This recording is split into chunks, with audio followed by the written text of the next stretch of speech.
Hi, everyone. Good evening. Welcome to the live podcast of Lagos Moms. And today we're going to be talking about ensuring safety in Nigerian schools. And because at Lagos Moms, we are a parenting hub, a global parenting hub, a resource where parents from all walks of life come to find out what they need to know to become effective parents, especially in today's digital age. And for this program today, we have some educational stakeholders, heads of schools, and people will be joining us to talk about how to ensure safety in Nigerian schools because it is very important. And we believe that it is everybody's responsibility to ensure that our children are safe in school. So today with us, we have Mrs. Uche Monu, who is the director of Silvercrest Schools. She has a passion for nurturing children that dates back to 2010 when she founded and successfully ran an after-school center where different skills were harnessed and developed in children. She holds a Bachelor of Arts degree in French language, a postgraduate diploma in education from the University of Nottingham in the UK, and she's also a continuous development professional and classroom observation professional in London, UK. And she has an advanced diploma in educational leadership and management. And she's an alumni of the Lagos Business School Senior Management Program. And welcome, Mrs. Uche. We're pleased to have you here. Thank you very much. I'm glad to be here. And we also have Mrs. Feyishara Ojugo. She is the acting deputy director of education, and she's also the head of school of Green Springs, Lekki. Welcome, Ma. We're pleased to have you. Thank you for joining us. Thank you very much for the privilege. Also, we have on the call Mrs. Jamin Dahibo. She's the founder of Worry Moms. And she's also, the Worry Moms is a parenting academy that helps parents to gain insight on how to embark on the journey of parenting. And she's also a teacher, a coach, a politician, a public speaker, and an advocate for good governance. Welcome, Ma. We have Mrs. Yeti Williams. She's the founder of Lagos Moms and the CEO as well. She's a parenting coach. And we are so glad to have you. She's the one that put this together. So I'll be handing over to her now. Thank you for having me. All right. Thank you, Nifesi, for the introductions. Hello, everyone. Good evening. Like Nifesi mentioned, my name is Yeti Williams, founder, CEO of Lagos Moms. Lagos Moms started when I had a 2-year-old and a baby, and those children are now 15 and 13. And they always say that I should be sharing everything I get from Lagos Moms with them because they are the people I'm using as my examples of parenting. So that's always an interesting back and forth in the house. But really the idea of the community is to support ourselves, to ensure we're raising intentional adults that are going to thrive in the future.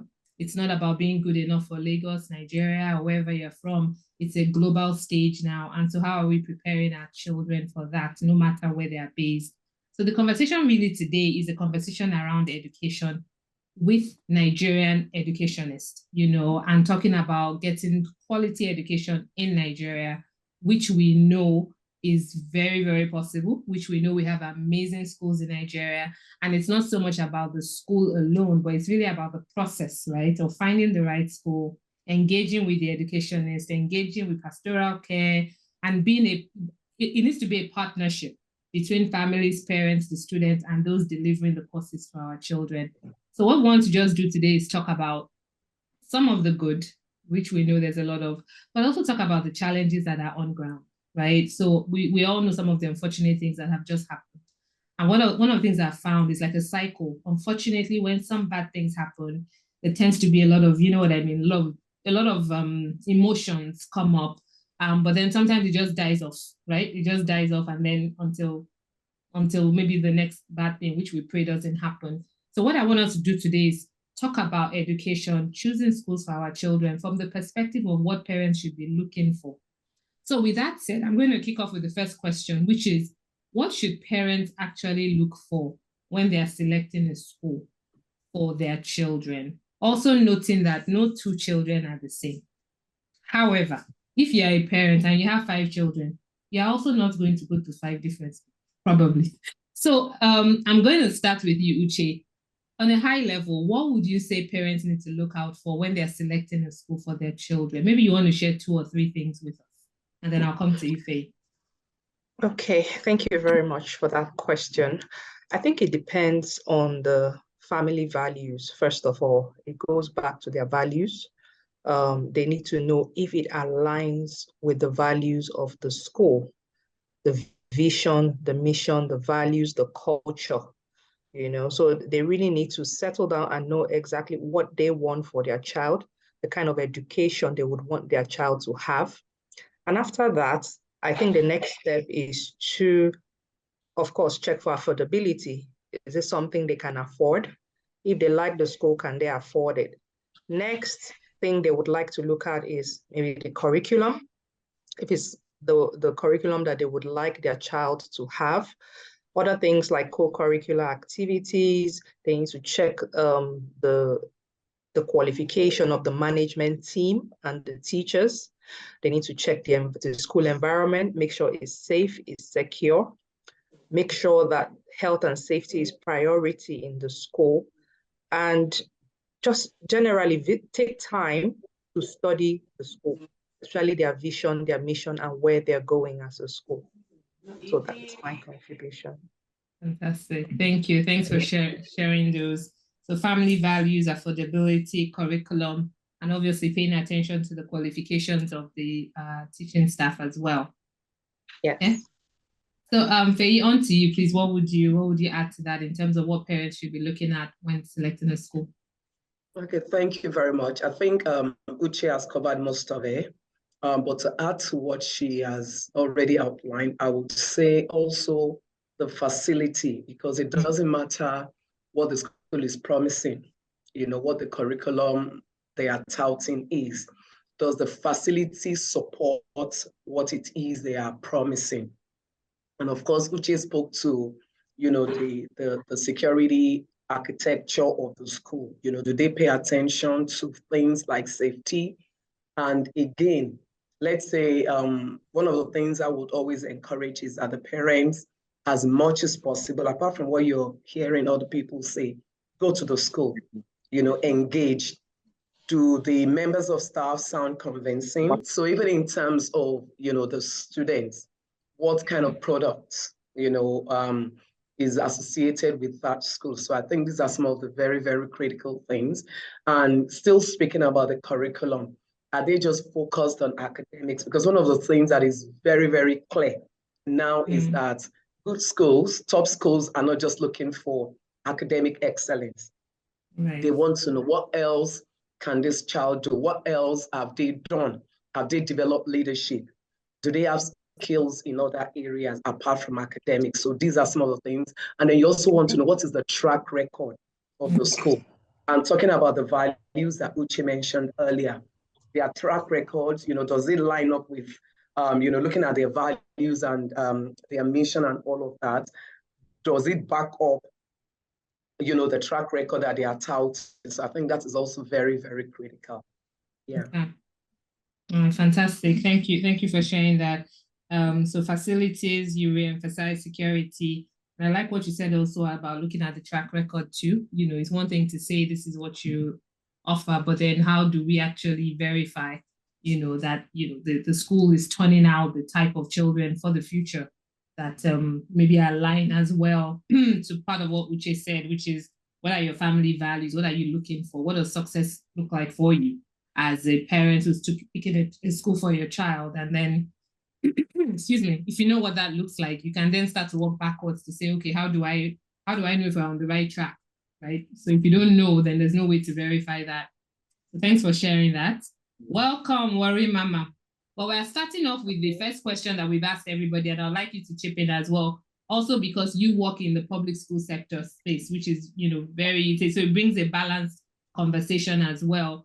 We're talking about what parents should be looking for when they're selecting the school for their child. So in your view, can you share 2 or 3 things that parents should be looking for when they are looking for a school for their child?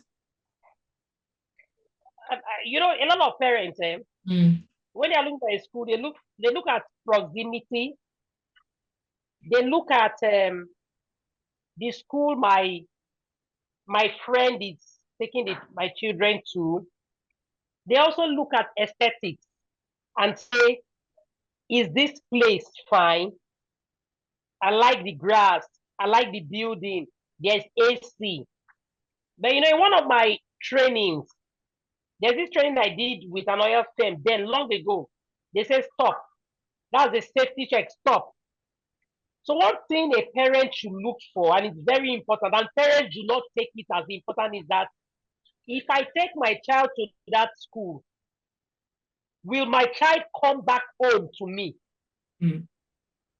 So if you note that, safety is you going out to work and coming home back, not you earning money, not your child having good grades, not your child being taught well. You must look at that school. If I take my child to this school in the morning, will my child get back to me?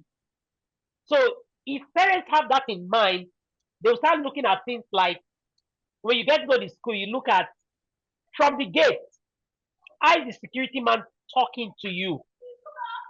And as a parent, if you are very, very observant, you'll be able to pick those simple signals. You will know whether they are faking it. Because every school, especially in the private sector, they want customers. But in the public sector where I work, you just come in and the parents are able to highlight and they see all the mistakes. But it's not like that in the private sector. Everything is packaged. So you check from the gate, is the school warm? Are the staff friendly? You look at them, not really the teachers now. You look at the minders. You look at the person selling at the kiosk, if they have a kiosk or a talk shop. Those little things matter. So when you can spot that and you are comfortable with those things, then you can move on from there to ask specific questions. Okay, so can you highlight what you meant by that when you said that in the public school parents can immediately pick up something versus maybe in private? I feel like I didn't fully understand that.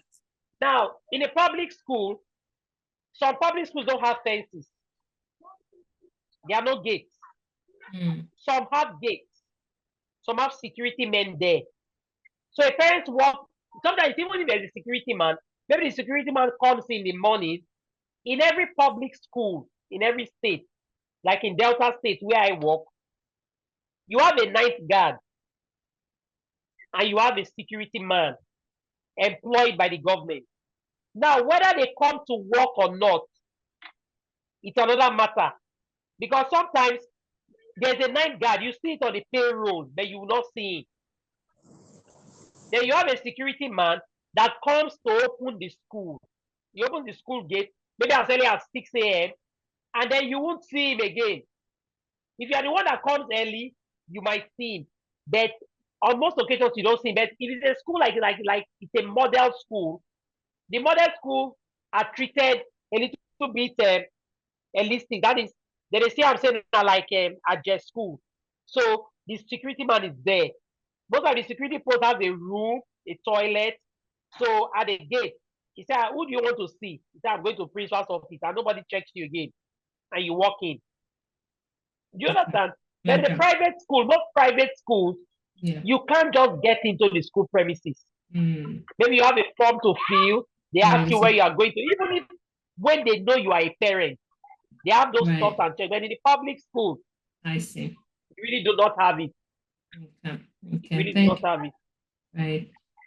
Thank you for sharing that, because I think it's very important that we realize that when we're educating our Nigerian children, we're talking about Nigerian children as a whole. It's a mix of both, public and private, and that's why we try to make sure this is a bit mixed today. So I want us to really, because one thing everybody here has mentioned has been around safety. Safety has been mentioned.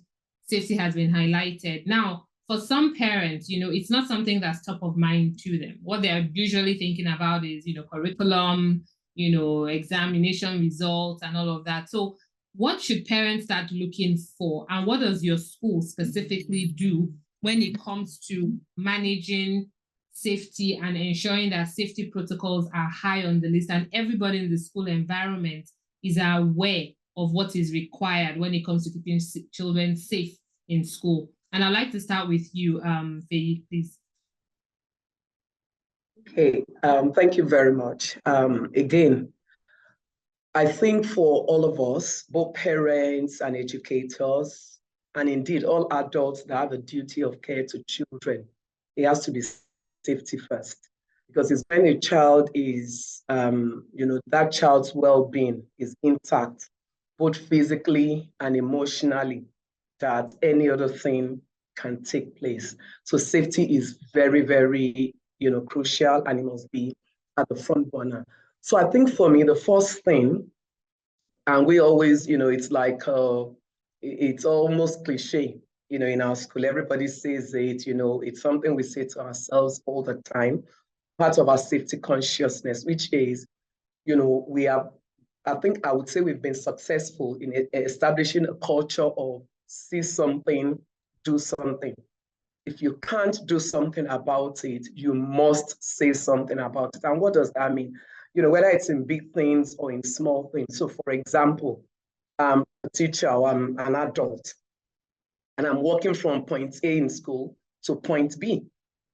I necessarily may not be directly, part of that section. Maybe I teach in the secondary school. I'm not an elementary school teacher, but I'm walking and I'm seeing, let's say, students who are unaccompanied, or I'm seeing a potential safety hazard, maybe a sharp object or something that can potentially cause harm. It is my responsibility to do something about that situation. I can't just walk past and say, well, it's not my business or it's not my job. I must do something about it, because that situation can potentially cause harm to a child or even to an adult. So establishing that culture of seeing something and doing something about it, or if you're not able to do something about it, immediately call the attention of the person who can sort that situation out.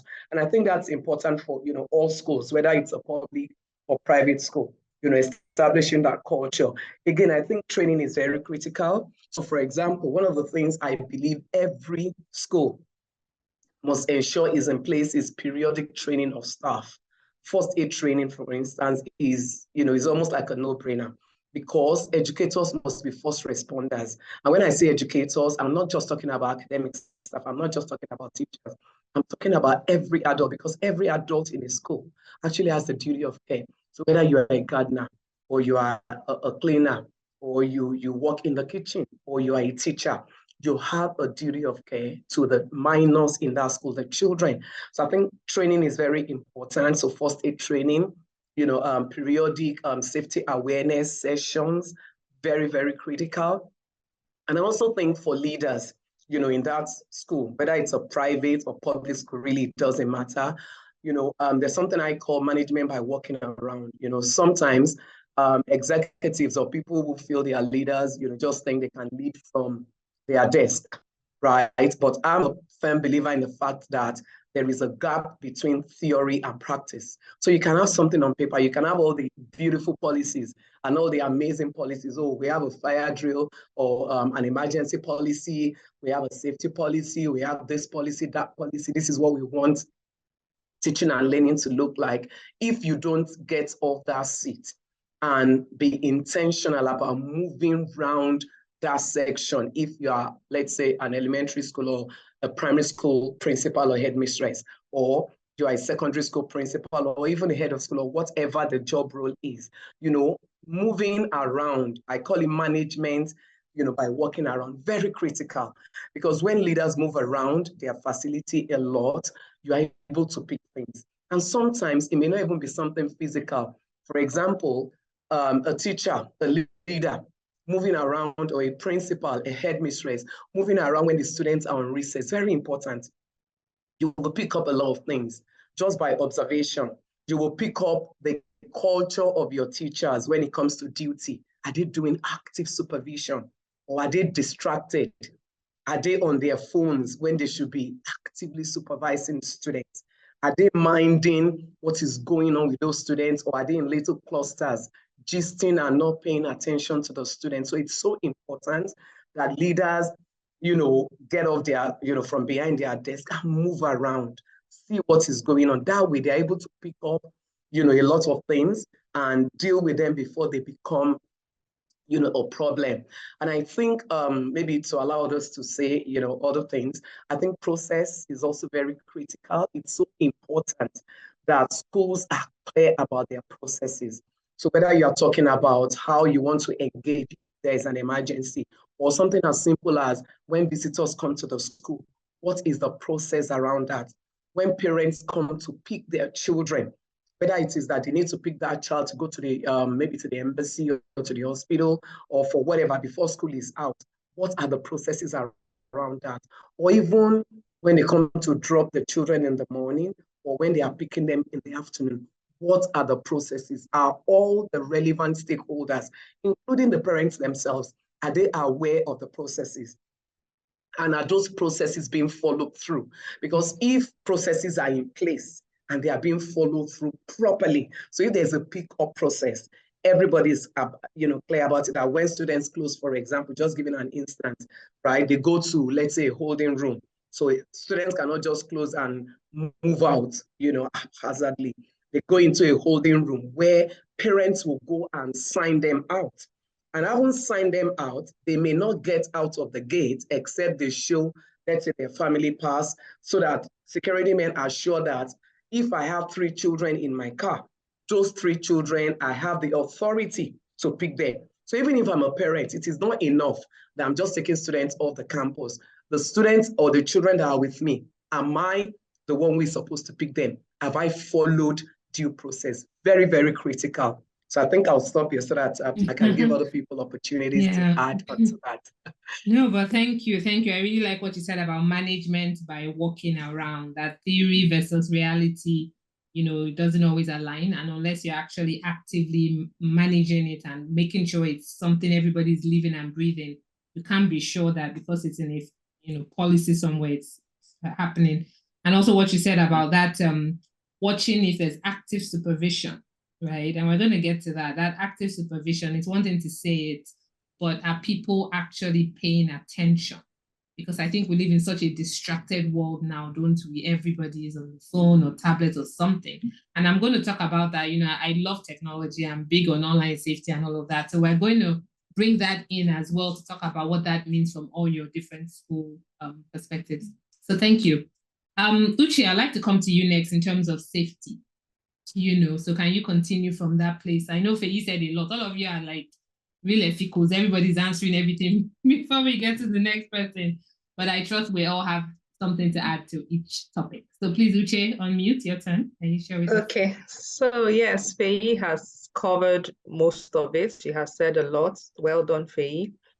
Yes, but in addition to what she has said, she mentioned health and safety, of course, the child protection and safeguarding training, very important that everybody in the school community understands what that is about, that it is everybody's responsibility, child protection and safeguarding. They are aware of the policies, they are aware of the procedures. Communication is very important. One thing I would like to add to what she said is the recruitment process. There has to be a safe recruitment process. So it is important to get enough information about every person, every new staff coming into the school. So it starts from getting all their background information, health check, carry out reference checks, make sure you have their government IDs, their biometrics, make sure they are not coming from somewhere they've committed a crime already. So it's important to go through a very safe and thorough hiring process. So that's what I'd like to add. And secondly, one thing we do, of course, CCTV cameras are very important. It's good to always keep an eye on everything happening on the school premises so you can always play back. But there's one thing we use in my school, Silvercrest School, called the Tanda Secure app. So it's new in the market, but it's a fantastic app. where parents get real-time alerts when their children are picked up and dropped off. So also on the app, the parent has the ease of adding and removing guardians real time. So they can actually go on the back end. They have that control, so there's that risk is already off where you don't know who is picking who. You don't have the picture of the person real time. So that's one thing we do. So the parents know when the child has been picked up and by whom, and when the child has been dropped off. It also has the bus app where you know when the child has been picked up from home and when they get to school, it can also be tracked. So it's a fantastic app, which I would recommend that schools should look into. It also keeps historical data, so you can always go back and check as well. So that is fantastic. And again, on school buses, it's important to put trackers on school buses so that you don't just know where the bus is, or someone steals the bus, or you don't know where the driver is. So at every point in time, you know where the car is, you know where the driver is. So it's important that we pay attention to safety. It is very important. We can't overemphasize the need for paying attention to safety. And like Faye said, constantly training the staff so they don't forget. Adults, they have so much on their plate, they tend to forget or get distracted, but it's important to keep reminding them multiple times during the term. And I like what you said, Faye, about management by walking around. I've written that down already. So it's something I will pay attention to. The head shouldn't just sit down behind their desk and be managing from their office. They need to walk around. On the playground, you pick up on little cues, you pick up on people using their phones, you pick up on so many things. So it's very important. Thank you for that. That's right. Thank you for sharing. All right. Thank you. And like what you've highlighted around the recruitment process and making sure that is thorough, checking, like you said, that somebody didn't commit a crime somewhere else and they just show up and change their name and get a job in another school and potentially continue those crimes. The app you mentioned, that sounds quite interesting, and it'll be interesting to learn more about it. I wonder if that app then allows families to easily change domestic staff that changes. With that, I don't know if you know, does it do that? Yes, they do. Okay. Yes, they do instantly. Okay. So in the morning, let's say you've changed someone, and instead of calling the school to say, "Oh, not this person," you just go there and you change it. Okay. And when they show up and then it pops up with someone else's face, so that way you don't hand over the child to that person. Interesting. Okay. So technology, real time. Technology can solve so much when it works and if it works. I hope it's not based off just network. If network goes down now. No. It works offline as well. Okay. So okay. Yeah, it can work offline. Yeah. That makes sense. Makes sense for market. Fantastic. Thank you, Uche. So, Jamina, over to you. We're talking about safety in school environment, how to ensure it, what to do. We've heard quite a few tips already, so I'd like you to add to anything that maybe hasn't been said already around that. I was laughing because we have children in private schools. Now, in public schools, you are recruited by the government. And so your data is the government and with your principal, the person heading the school. And when Faye was talking, she was talking about, where the school head moves around. That is very, very, very, it's a constant practice in schools. What the principal really does, I teach in a secondary school, they really do nothing, but they move around by observation. And so when they see things, they call you to order. You have teachers on duty. I want to first commend, I know the two of them, they are owners of schools in Lagos. And Lagos is a big deal. They get a lot of bashing. Schools in Lagos are doing so much that I think that every school owner in Lagos should be part of a committee in Nigeria.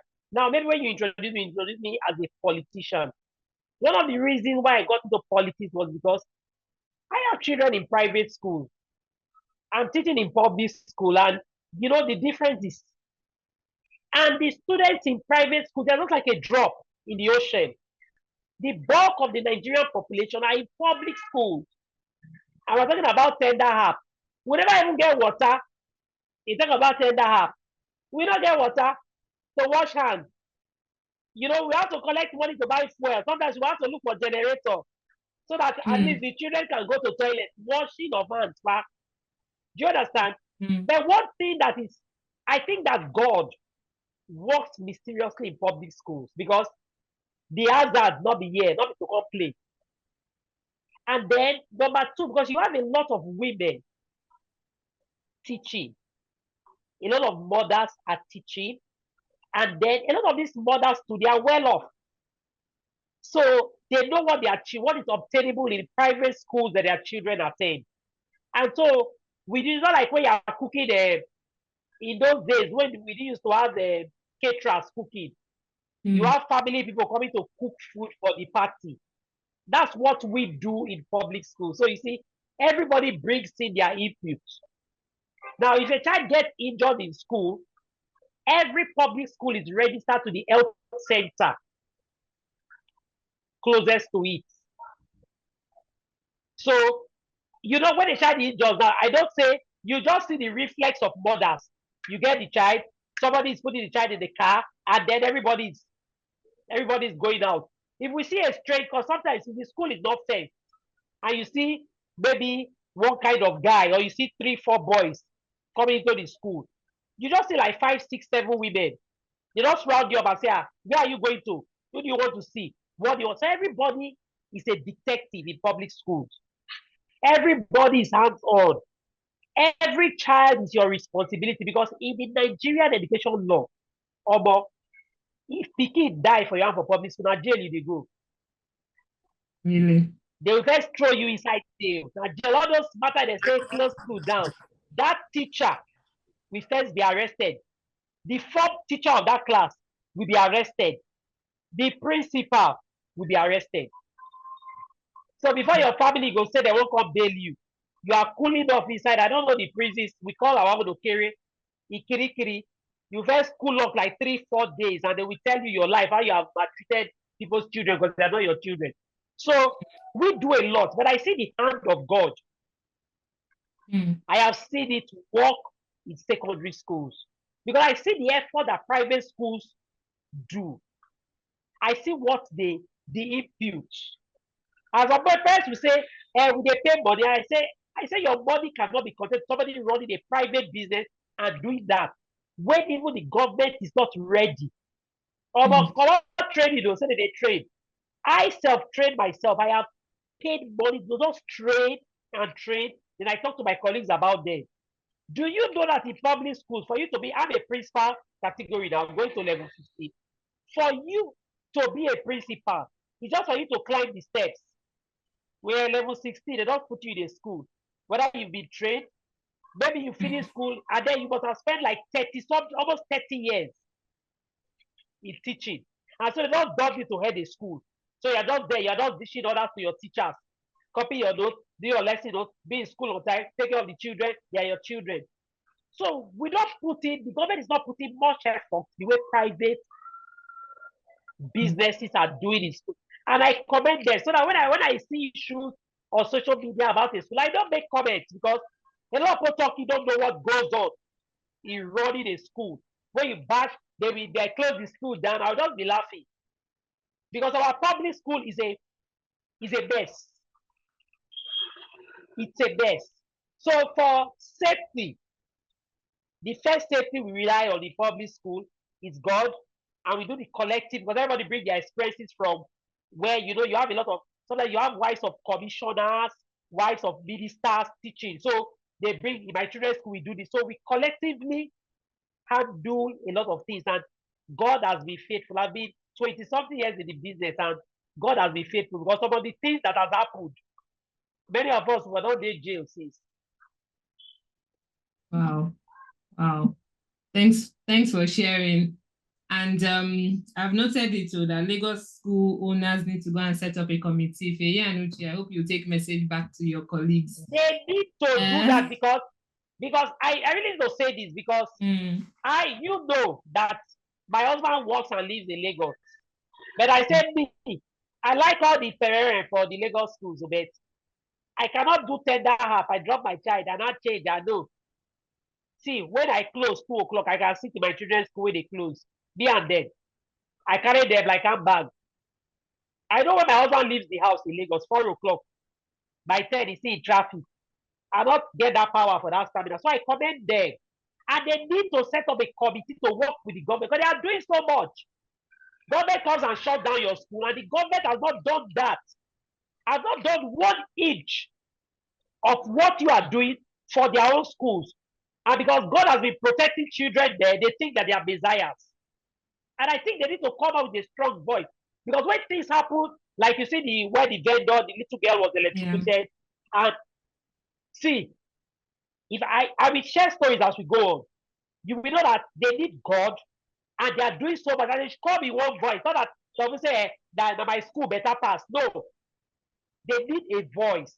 Because I see contention happening in those schools. I know that there's something serious contention in those places. I know. So they need to call with one voice to confront the government. They need it so that they can sustain their businesses. They are doing so. See, although they try, I beg. Now they try. Not they try. Now they try. Praise yourself when you reach out, drink Zobo. Say you did try. Say God, you don't understand. Now they over try. Thank you, Jeremy. Every time I talk to her, I just always crack up because she will be serious and she will crack jokes, and before you know it, everything has jammed. But no, really. And you know, when we're introducing her, she wasn't on the call. We said politician, and it's so important, right? That when we're doing things right, we're able to first of all share the accolades. It's when we're able to come together, we can actually start to say, well, how do we move things forward positively for everybody? And she also mentioned something that private school educated children are a drop in the sea when it comes to when we look at Nigeria as a whole. It's a drop. So what are we going to do when, you know, we have such a divide? Which really brings me to part of my next set of questions, which is around technology, online safety. You know, when we're talking earlier, we talked about how it's no more about being good enough for Lagos. It's no more about being good enough for Nigeria. It's about being good on a global scale. So we've talked about safety. We've talked about what parents should look out for. You know, Jemina has mentioned how on the public school side, she's done a lot of training herself.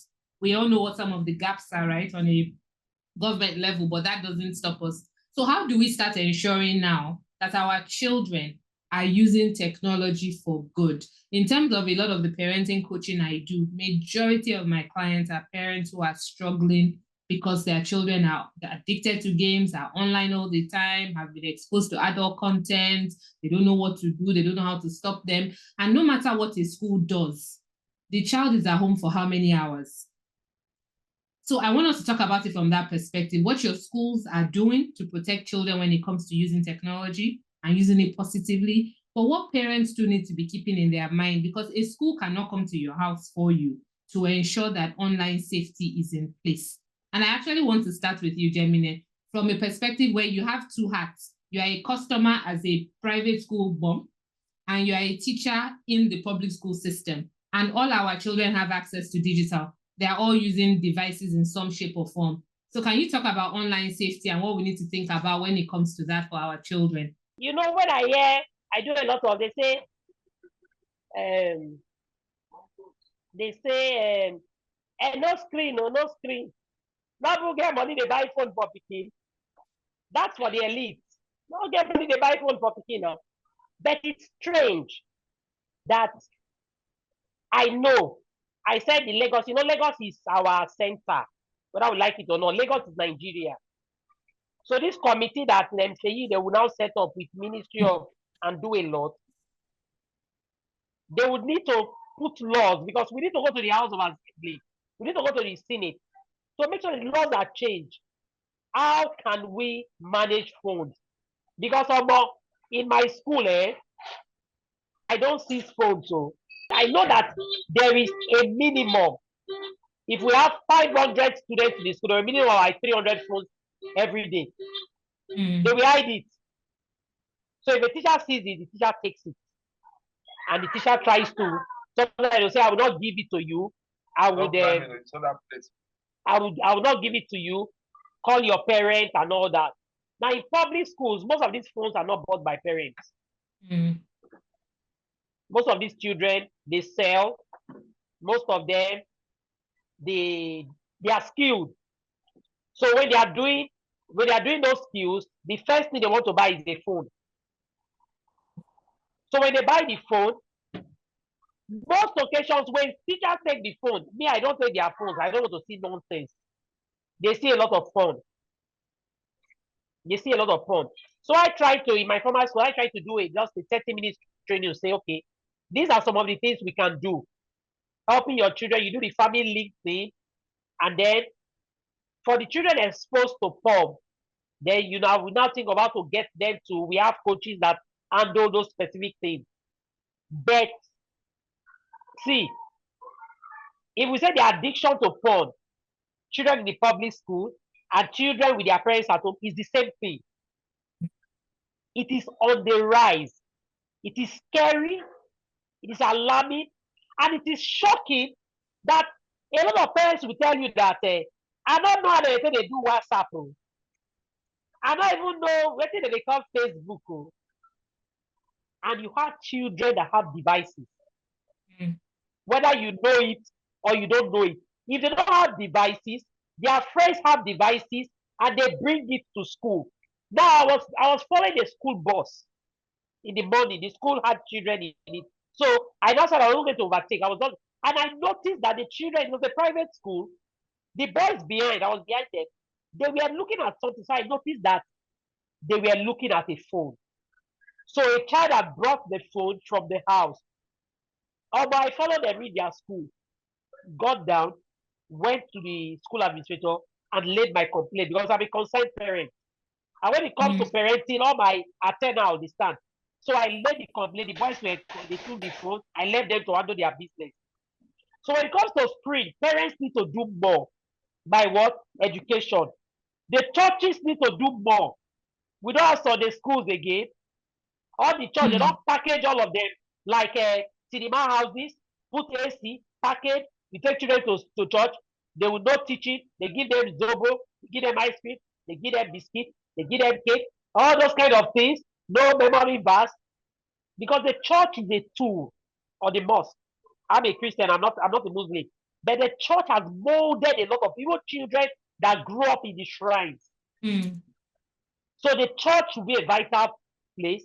Parents should do their part, and then, like for private schools, I know that they're going to train their teachers to help train during PTA, talk to parents, and then in public schools, we will do, but it's sad that, like, maybe worry, we just have one or two that is concerned. People don't care. They just label the child. This child don't spoil. Oh, yeah, with the phone. Then the principal has no right to expel the child because you have to go through a lot of processes. The principal will not say suspended indefinitely. So you don't send the child to the wolves. You send the child to the wolves. So parents can do more by learning. Parents should do more by learning. Check, like you are big on apps and all that. So I tell a lot of parents, follow Lagos Moms because she has new innovation on what is happening online. And let's not think that, number two, our curriculum needs to change.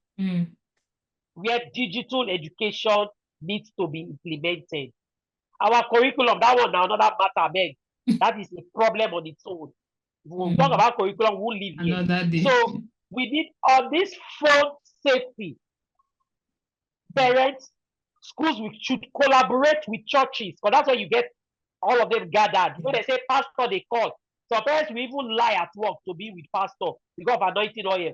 So you tell the pastor, so that means not the anointing oil, we teach you people about how to handle your children with phones. Because the children in public schools are buying the phones.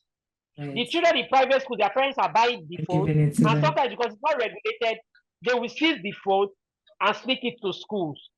So parents need education on all that. So that we can have a better society, because it's a crazy world. Thank you for sharing. And that's really something I picked up, is that in the public school system, while the parents might not be the ones that are buying the phones for the children are still getting online, they're still getting these devices. So that even means the gap is probably even wider, because that means that mom and dad are not the one that handed the phone. We're not saying that when you hand the phone, you definitely have the conversations, but the likelihood that you're going to have any conversation around online safety is higher if you are the one that gives the child the phone, not in a case where you don't even know that your child has the phone. Thank you for sharing all of that, Gemina. Okay. Can't believe how much time is flying. I'm having fun having conversations with you all. So we're talking about technology, online safety. Gemina has mentioned quite a few things already. So I'm going to come over to Uche next for you to talk about that. Your views on technology, online safety, what's happening in the school environment, in the home environment, because we know it's a problem. And like Gemina mentioned, a lot of children are being addicted to pornography, and the increase is shocking. You know, I was talking about how a lot of my clients' parenting coaching that I do is usually around screen time, and majority is about, oh my God, I just saw that my child is watching this, addicted to this. What do I do? So Uche, let's hear from you, please, and then we'll come over to you, Faye. All right, thank you very much. Yes, it's indeed scary. The world that we have now, it's totally different from the world we grew up in. But at the same time, like Gemina said, the parents need education. So like she mentioned that some parents say, oh, they don't even know what WhatsApp is, they don't know what Facebook is, they don't know what social media is. So it starts with the parent. They really need to understand what is going on social media and how deep this has gotten. So they shouldn't just bury their heads in the sand like ostriches and just be ignorant about what is going on. And of course, there are different apps that we can put on the children's devices before you hand them over to the children that can help. So you have things like Net Nanny that you can subscribe to. I used that for my children when they were younger. They're older now. When they were younger, I bought it. It's like a subscription. So when you buy it, like how an antivirus works, you install it on all the devices, and then you can set the age limits. So for a child that is older, you would choose their age and what kind of content you want them to see. So the parent goes to the back end and is able to choose different things. Okay, block out pornography, block out suicide, block out so many things. So you control that. So when the child has that device, they won't be able to see it. You really need to, parents need to regulate screen time for their children. At some point, you take the phone off them and they drop it, you regulate it. After homework, there should be a schedule. So it's not free for all, okay, you have the phone all the time. Once you're done with what you need to do for your school, you take the phone for a few hours, and then it's good to check and follow up with children. And then counseling is very important. It's important to talk to our children. Talk to them, advise them, tell them, okay, this is what's happening, this was happening. But for us in this family, these are our values.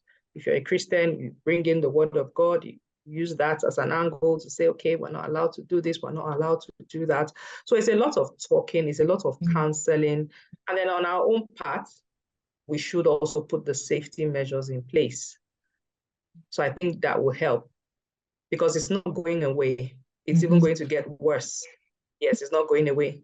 So the more proactive we are, I think the better for everyone. And what does your school do in terms of supporting, children's use of screen time? How do you keep them safe? Okay, so we're in nursery and primary school. So they get to go home after school. So we don't have them like boarding house where they would stay longer with us. So yes, some of our classes are, of course, computer-based, but it's regulated. So yeah, they get on the internet, but we have the controls for the internet. We have the firewalls as well, so that they're not just browsing the internet. So it's a bit controlled from our end. And of course, they're not allowed to bring devices to school. So I'm sure someone like Faye would have more challenges because, of course, she deals with older children. So she'll be able to shed more light on that, dealing with older children. We are quite young, so it's easy to manage at that level. Fantastic. Thanks for sharing. You're right. Talking regularly, talking to our children, putting controls in place. One of the things that I talk about when I train and talk to parents as well on screen time management is we shouldn't even only think about online safety. We should think about responsible digital citizenship, because that is the world we're all living in now. We're all digital. So it's not going away. So it's no more about, the struggle of should you or should you not. They are on it. They will be on it. In fact, we want to ensure that they are digitally literate And back to what Gemini also mentioned in terms of changing the curriculum, our curriculums need to include digital literacy. And what does it mean? You know, so Feyi, yes, like Uche has preempted, absolutely, with older, secondary school. What do you do from a school perspective and a home perspective? I'm talking about both hats in terms of raising not just online safety now. Let's move the conversation a little bit to this responsibility of being a digital citizen. How do we continue to make sure it's part of our, it's part of our lives in a very holistic, total way? Okay, thank you very much, Yeti. You just landed where I wanted to start, to add to what Gemini and Uchi said. For me, the internet, the firewalls, the net nannies, and all of those other things, they are amazing. But one of the things I have come to see, and I'm sure all of us will agree, is that the young people growing up today, the way I want to describe them, and I say to my colleagues all the time, is to see them as an endangered species. What do I mean? I know, we also agree that there is just too much that these young people have to deal with. There is too much. And the truth is, some of those things we're talking about, whether it's pornography or inappropriate content, they've always been around, right? I remember when I was much younger, where we used to still have all these vendors that sell newspapers and all that, not today that everything is online. And I remember that, yes, I was still a very young girl. I think my dad sent me to buy, I think it was Daily Times then or something, at the bus stop where the vendor stand was. And then some person came and quietly said something to the vendor. I didn't know what he said, but I just saw that the man sort of waded through and went to the back of all of the stuff he had. And then he dragged something out. And then my eyes caught something I felt was inappropriate. Of course, I was young then. I didn't quite understand what was going on. But later, I realized that it was a magazine that was inappropriate. So these things have always been around, but they were not mainstream. They were not as accessible as what we have now. Even all of the issues that our children are grappling with, whether it's the girls, boy, they've been there, but not as much. So what is happening now is with the digital age, everything is out there. So even if your child or my child is behind, my fence, the house, we live in an estate, I'm saying, you can't even go out, you can't do this. You've got to, if you are going to this person's house, I need to be sure who is there. Even if that child is staying at home with me 24/7, if I am not intentional, that child can be schooled in what will be mind-boggling for me. So in all of this, what am I saying? I'm thinking that in addition, or maybe even beyond the policing, as adults, every day, we have to be like 100 steps ahead of the children. And shall I tell you something, Uche? Unfortunately, the reality is that some of the children in secondary school now that are grappling with a few things, quite a number of them didn't start in secondary school. Quite a number of them actually got exposed in elementary. Right? And I'm not talking just from a school perspective. I work with teenagers in church. I work in the teens ministry, so I engage with a lot of teenagers across, different churches and all of that. So I get to counsel a lot. I get to talk to a lot of young people, and our children are being caught up with this inappropriate stuff. They are getting exposed quite early, some as early as year 3. Some as early as when they were in primary 3 and all of that. So this is really, it has become endemic. It is a big, big issue. And I think, truly, as a society, we have failed our children. And I'll tell you what I mean by that. Whether they are looking at the adults who are their parents or other adults, there's just too much going on. There's too much indecency. There's too much immorality. So the children sort of flow into it. So I think, generally speaking, still talking about the curriculum, one of the things that I believe strongly must be embedded in our educational curriculum is values education. I'm not talking about civic education. I'm not talking about knowing the history of Nigeria, values education. Because I realize that it really does not matter what an individual knows or how intelligent they are or how talented they are. if they do not have values underpinning or undergirding what they are doing. If they don't understand the why of whatever stand they take, a lot of things will go wrong. So I believe strongly that we must introduce values, and I'm not really talking about moral instructions, don't steal, don't lie. I'm really talking values education, where, for example, you are taking something like responsibility. What does it mean to be responsible? Yeah, yet you were talking about being digitally responsible, right? So it's to foster what is responsibility, what does it mean?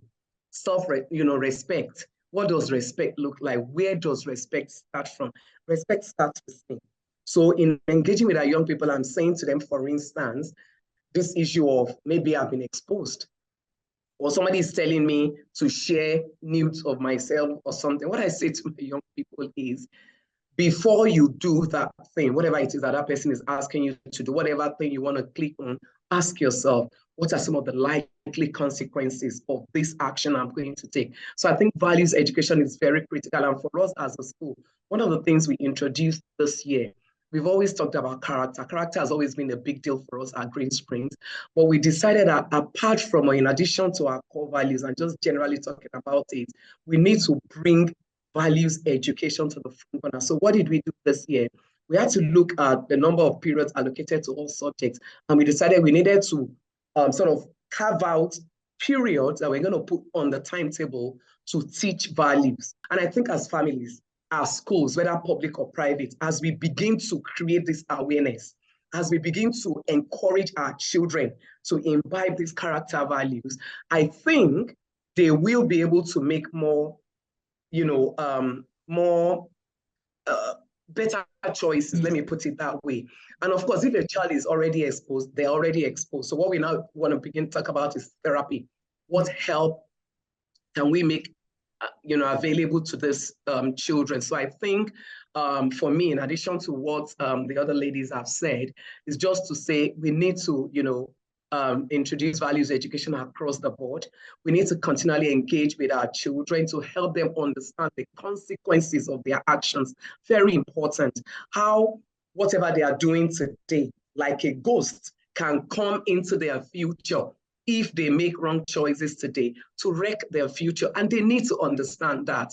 And the more they understand that, hopefully, the better the choices they would make. I know we need to wrap up because we're at our hour, but I feel as if this session, we have just created a working group. I feel like a working group is coming out of this because there's so much to do and we cannot do it in silos. Because like you said something that I wrote down and I circled. You said they're like an endangered species. When we think of it that way, there's a level of fire that should be under all of us to say what is going on. And you talk about values as well. What example are our children seeing? Let's be honest. What's going on in the community, in the society around them? But yet we want to say, don't do this. But what they are seeing celebrated is the person who's gone viral, who has a lot of followers. Even moms and dads, some parents, you see some pictures they put out there and you're thinking, really? Or some dances they are doing and you're like, how are you going to then turn around and tell your child, don't do that? So there's a problem from the top to the bottom, from the bottom to the top. And we all have to do what we're doing. And for example, everybody on this call today are people that are doing things in society, making impact. But as you were talking, every single person talking, I just thought, think about the power of everybody coming together and creating almost like a curriculum for our children for the future that they need to succeed. Because it's not about raising them for the past that we knew. It's about raising them for a future that seems crazy. But even in that craziness, there are still values. We cannot forget that, like you said, there's consequences. So you want to go viral, you share a nude, you share something. It can come up in 10 years' time when you want to apply for a job and somebody shares it to the company. And it's happening. And I found that when we share these examples with our children, young children, they are like, oh my goodness, I didn't realize that this could actually come back to bite me. A lot of them haven't processed. Their prefrontal cortex, right, hasn't developed. They don't know how to make those decisions yet. But yet we give them so much power with these devices and then we just hope for the best. So thank you. I'm glad we ended on that particular topic around technology, digital, citizenship, what that even means. Parents themselves must be aware. We must talk to our children regularly. Curriculum must also change to capture that. So in terms of questions, I've kind of thrown them in as we were talking. And a lot of people are here and are listening and sending me private messages as well, that this is opening their minds. And at the end of the day, at the heart of what I do and why I do what I do with Lagos Moms is, if we're going to get parenting right, if we're going to change society, we need a network effect where more and more of us are thinking deeply. The more of us that think deeply, our actions will be different. That will then have a ripple effect in our families, in our communities, and hopefully it continues to, extend that way. So we're going to start to wrap up now. I've asked questions around safety. We've talked about what parents need to look at. We've talked about starting a committee, Gemini for president, right? And everything. So as we start to wrap up, I would like to go, I'm going to start from Gemini and go back, all just 1 minute each. If you were going to summarize, in terms of where you feel things are from a national level, from how people are feeling in the country, if you were going to give a word of, not even advice, just pick people's spirits up, what would you say to just make people feel that, with everything that's going on out there, we can still make it. We will make it.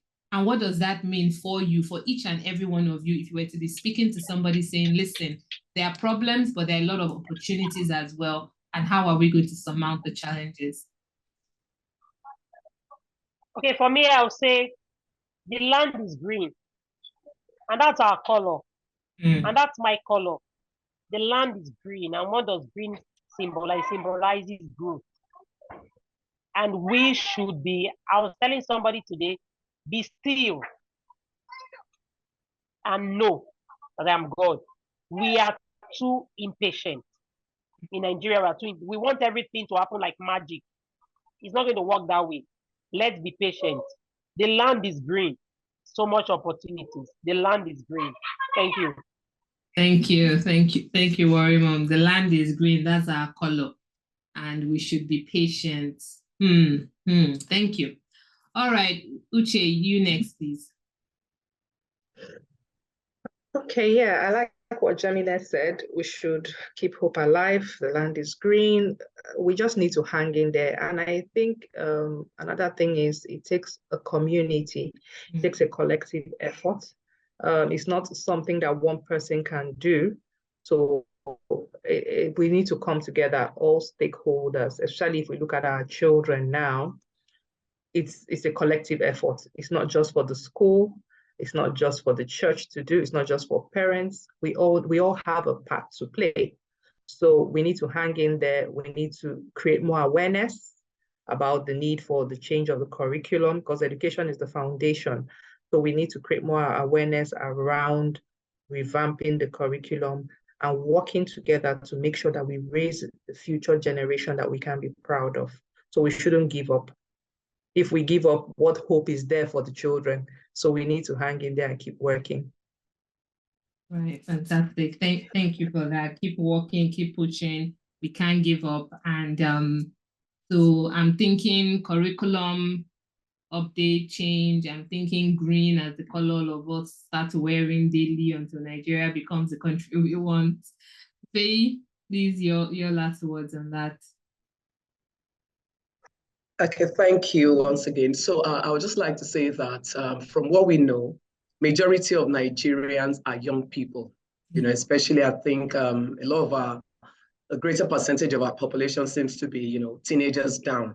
So that means we have an amazing opportunity to raise the next set of leaders that will turn things around in our nation. And I read the Bible and it says, train up a child in the way he should go.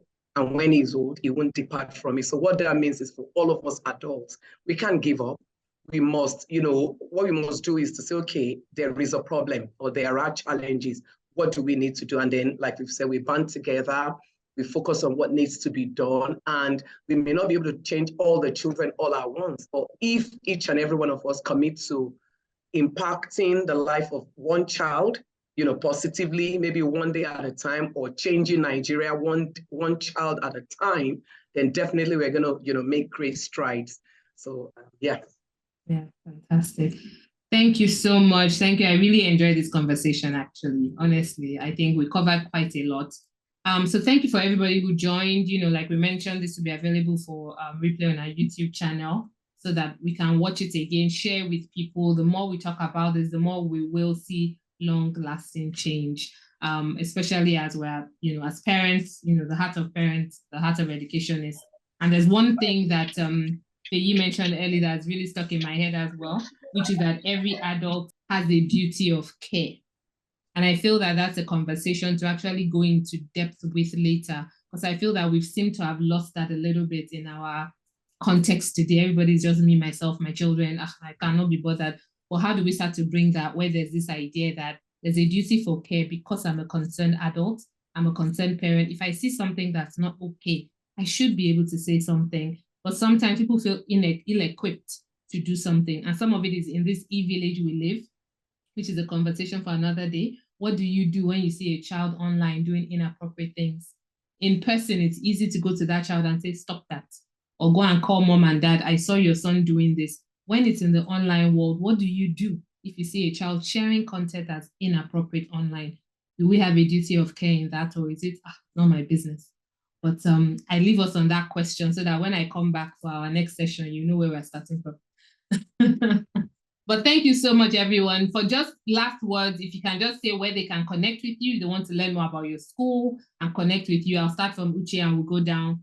I'll call the next person because I'm not sure we're seeing the same things on our screen. So Uche, the name of your school, where you're located, where they can find you. Okay, the name of my school is Silvercrest School. Our website, www.silvercrestschool.com. We're on social media, Instagram, Facebook, Twitter, YouTube. So check us out. We're a nursery and primary school located in Igwefon, Lekki. We're not far from the expressway, so you can see us off the expressway. Fantastic, thank you. When we reshare this video as well, we'll put all the links to your various websites and social media. Thank you very much. Thank you. Thank you for being here tonight, Uche. All right, Faye, please. Thank you. Okay, thank you very much. So I'm at Green Spring School. We are a multi-campus school. We have 3 mainstream schools, and we have a special needs school called Anthos House, specifically dedicated to meeting the needs of children with core learning needs. Our website is www.greenspringschool.com. You can go onto our website. You'll be able to take a virtual tour of almost all our campuses, and most other information you require will be there. We're on all the social media platforms, Instagram, Facebook, as Green Spring School. Yes. Fantastic. Thank you, Faye. And Worry Mom, has NEPA struck or PACN? Normal level, in Nigeria, we do. You know, all those people there, they are inside. You know, I had to relocate. I'm in a borrowed place so that I've not even gotten home. I picked my children. I had to come to my brother's place. Oh, thank you. There's no light here. I think they're trying to put on the gem. I'm Worry Mom on Instagram. I'm on Facebook. I'm Gemini Daibo on Facebook. I'll come and look for them. This week, and when I come to Lagos, I don't know. You're welcome. You're very welcome. Yes, I know. I'll come. I live around that axis. I'll come look for now. They're doing a fantastic job. We'll look out for you. And when they will not travel in Lagos again, you know, I'll be here to batch them. So you can follow me. We just use the play method to be telling parents how to navigate their parenting journey, because it's like she said, they're danger. I used to use that word. They're danger. And God will rescue us. Amen. Thank you so much, Gemini. And for everyone, in terms of getting in touch with me, we're at Lagos Moms on Facebook, Instagram, Twitter, and our website, lagosmoms.com, has lots of resources on parenting, technology, screen time, choosing schools, everything. It's our headquarters of parenting. So thank you everybody so much for joining this evening, ladies. This was an amazing conversation. I look forward to engaging with you more. meeting you in person. For some of you who I haven't met in person, I have a lot of nieces and nephews actually in Green Springs, Faye. So I'll tell them I met their principal today. Worry Mom, thank you for the time. Thank you Uche, thank you Faye, thank you everybody that joined. Have a lovely evening, and we'll talk to you soon. Thank you very so much for the opportunity. Take care. Bye, Uche. Bye. Bye. Thank you. Everyone. Bye, And bye, Faye. I'm Gemini. sure I'll check up on you Bye, later. Yeti. Bye. Yes. Bye, everyone. Awesome. Thank you. Bye.